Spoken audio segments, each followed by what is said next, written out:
Get ready. 10 seconds. 5 seconds. Start. Madam, there is a strong feeling among those who come from the Hindi-speaking areas that we are giving a go-by to Hindi. In fact, it is strange how in regard to this particular bill or to a measure of this kind, two extreme views could be held and placed before the country or placed before this house. It is said that Hindi is being relegated to the backward and English will continue throughout this period. And it is further said that even after this 10-year period, the appointment of a committee is just an eyewash, is a way to lull the emotions of the people insofar as adoption of Hindi is concerned. I do not want to say much on that subject.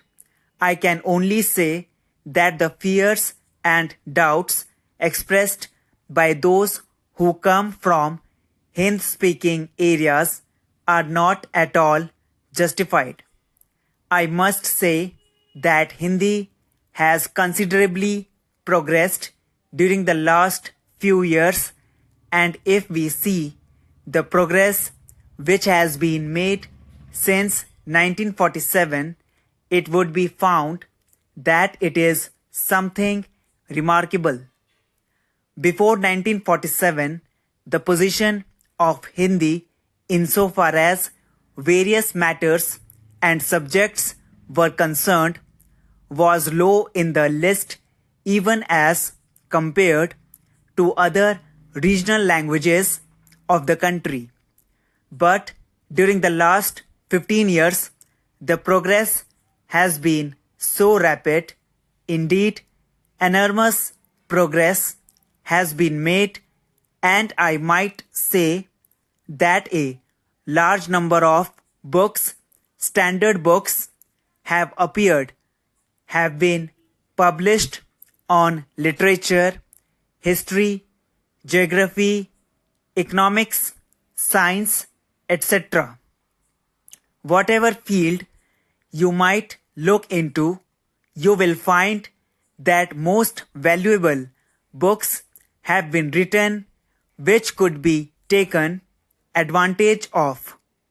I might even admit before the house that although I come from a Hindi area, I cannot really comprehend and understand many of the books written in Hindi. It is a different matter. The point is, I have not progressed along with the development of Hindi. I am behind the times, I must admit it. It is people like me who are behind, and sometimes I feel that my generation perhaps may not be able to catch up with the development of Hindi. The next generation will do so, but a man like me, of course, who knows something of Hindi, feels that I have not been able to catch up with the progress of Hindi. When I saw the 2 volumes of the Criminal Procedure Code and the Indian Penal Code wholly translated into Hindi by the commission appointed by the Law Ministry of the Government of India, I was really surprised. But they have done that job, they have completed that job, quite a difficult job. So, it is both, I mean, government as well as non-official efforts which have contributed to this progress and development of Hindi. But it is a different matter that, in spite of this progress, Hindi has yet to be learnt by millions of our people. It is one thing to develop literature and the language as such. It is quite another to make it a common vehicle for its being used by the general population. Even today, if we go into the matter fully, we will find that Hindi is not understood, especially in the South, by the people as a whole. In the administration also, I find that it is not possible by the officers coming from various states, not only from the south but from other areas also, where Hindi is not the regional language, that it is not possible for them to work in the secretariat without the use of English language. They have still to do their work in English, and if Hindi is made in any way obligatory, they will be faced with a very difficult situation indeed.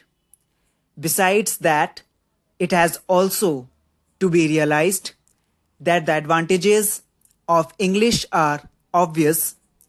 I am not one who is well versed in that language. In fact, I know my own limitations.